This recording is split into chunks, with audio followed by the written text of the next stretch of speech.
बिस्मिल्लाहिर्रहमानिर्रहीम। जैसे मिनिस्टर साहब ने बड़ी तफसील के साथ आपके सामने बात रखी है, मैं तो यही कहूँगा एज ए पोलिटिकल वर्कर के इत्फाक राय के लिए जो कुछ हो रहा है वो बेहतर हो रहा है, इस मुल्क के लिए बेहतर हो रहा है, कौम के लिए बेहतर हो रहा है। और जो अपने अपने इदारों में बैठ के डिक्टेटर बने हुए थे वो इस कॉन्स्टिट्यूशनल अमेंडमेंट के बाद पूरे लोगों के लिए, अवाम के लिए, ये जो लाखों की तादाद में मुकदमात पेंडिंग पड़े हैं उनकी तरफ ध्यान करना है, ना कि हनीफ अब्बासी का मुकदमा हो, शहबाज शरीफ साहब का मुकदमा हो, या मरियम नवाज का मुकदमा हो, नवाज शरीफ साहब का मुकदमा हो, बिलावल का हो, कि उसको उठाकर तो फिर हमने 6 सुर्खियों में अपना नाम कमाना है। ये सूरत हाल इंशाल्लाह ताला बहुत घंटों के अंदर अंदर ख़त्म होने जा रही है। और जो जो मौका जिसने मांगा है, जिसने मांगा है उसको दे दिया गया है पॉलिटिकल फोर्सेस को कि वो जाएं, अपने यहाँ जो है हम आहंगी पैदा करें, अपने किसी लीडर से पूछ रहे हैं उससे भी पूछ लें, उसका जवाब जो आना है वो पूरी कौम को पता है। वो ये मैं अभी बता देता हूँ, लेकिन अता साहब अगर इजाज़त दें वो यही कहेंगे कि हाँ भी नहीं नहीं नहीं नहीं मैं तो नहीं मानता। जब तक इस मुल्क में इंतशार रहेगा मेरी सियासत रहेगी, जब ये इंतशार ख़त्म हो जाएगा तो मेरी सियासत कहाँ पे रहेगी। तो मैं सिर्फ 2 नुकात के ऊपर बात करूँगा, और वो नुकात क्या हैं। देखिए, मैं आपसे गुजारिश ये करना चाहता हूँ कि बड़ी हिकमत के साथ नहीं, बड़े मनसूबा साजी के साथ पाकिस्तान के ऊपर हमला किया जा रहा है। और वो मनसूबा साजी क्या है कि पाकिस्तान की इंस्टीट्यूशंस को कमज़ोर किया जाए, वो पार्लियामेंट हो, इवन अदलिया हो, और इवन फौज हो। और आज देखें, गलती कोई करता है, गाली किसको देते हैं आप। बड़ी बात की मिनिस्टर साहब ने ज़बरदस्त कि देखें ना, आपने गोल्ड स्मिथ को तो कभी बुरा भला नहीं कहा, आपने इजराइल के खिलाफ इसी फोरम पे खड़े होकर मैंने कहा था कोई एक स्टेटमेंट बानी पीटीआई दे दे तो मैं कहूंगा हाँ भाई इसने अपना हक अदा कर दिया। ऑल पार्टीज कॉन्फ्रेंस में जो फलस्तीन के मौके पे बुलाई गई, सब जमातें उसमें शरीक हुई, ये लोग शरीक नहीं हुए।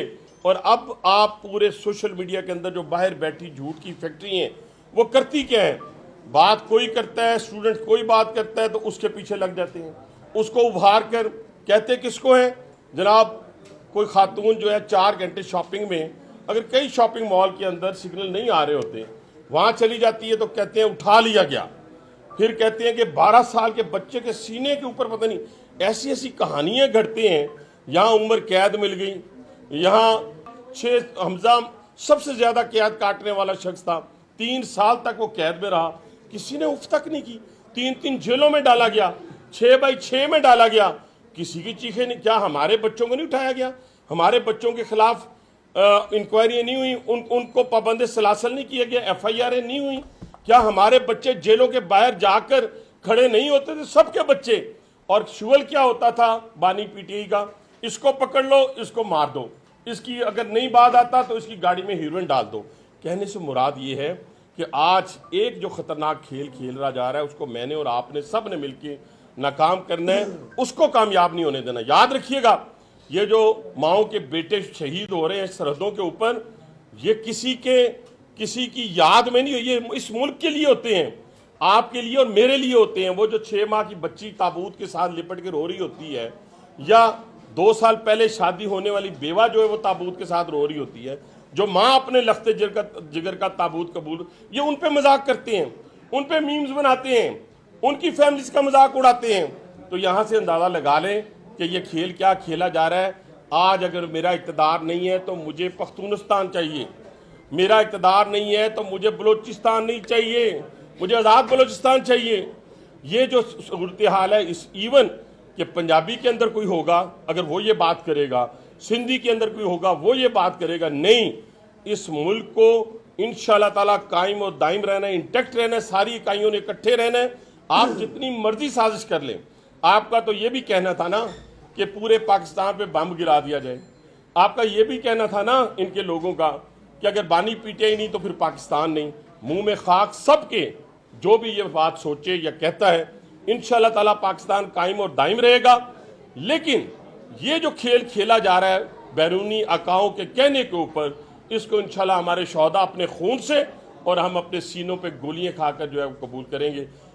इंशाअल्लाह अल्लाह ने चाहा तो हम इन सबको जो है पसपा करके इस पाकिस्तान को तरक्की की राह पे, जैसे मैं 2 चीज़ों पे, मैं एक तो मिनिस्टर साहब को, इनकी पूरी इंफॉर्मेशन मिनिस्ट्री को मैं खराज तहसीन पेश करता हूँ कि जिस मुश्किल हालात में, इन हालात में भी देखें कि ये कॉल दे देगी कि हम वहाँ पे प्रोटेस्ट करेंगे, आपको पता ही है कि जितने लोग आए हुए थे उनकी पहली एडवांस टीमें यहाँ पहुंची हुई थी। क्या उन्होंने ये नोट नहीं किया होगा? क्या उन्होंने ये अपने अपने मुल्कों के अंदर ये पैगाम नहीं दिया होगा कि यहाँ ये होने जा रहा है? लेकिन जिस खूबसूरती के साथ इस शहर को सजाया गया, जिस खूबसूरती के साथ अपने मेहमानों को रिसीव किया गया, ये 97 के बाद 25 साल के बाद पहली दफ़ा 9 स्टेट ऑफ हेड जो थे यहाँ पे पाकिस्तान के अंदर आए और उन्होंने सिर्फ खाना खाया और चले नहीं गए, बल्कि पाकिस्तान को माना, पाकिस्तान की सदारत को माना और फिर इक्तिसादी तरक्की में अपना हिस्सा डालने के लिए उन्होंने अपना किरदार अदा करने का हामी भरी। एक ये, और दूसरा, मैं जो वज़ीर आज़म पाकिस्तान ने यूएनओ के अंदर फ़लस्तीन के ऊपर अपना स्टैंड और इजराइल के ख़िलाफ़ जो बात की, वो मैंने उनको उस दिन भी अता साहब की मौजूदगी में कहा कि ये एक दिन की तकरीर नहीं थी, बल्कि आपका उस दिन से स्टैंड, जिस दिन से इजराइल ने फ़लस्तीनियों के ऊपर हमलावर हुआ है, उस वक़्त का वज़ीर आज़म का फ़लस्तीनियों के साथ यकजहती और इजराइल के ख़िलाफ़ अपना वाज़ेह मौक़िफ़, उसका नतीजा था कि जब उन्होंने वो तकरीर की तो वो उनकी तकरीर सारी तकारीर पर हावी हो गई। वो दिल से निकली हुई बातें थी। उसी पे इंशाल्लाह पूरी पाकिस्तानी कौम अपने फ़लस्तीनी भाइयों के साथ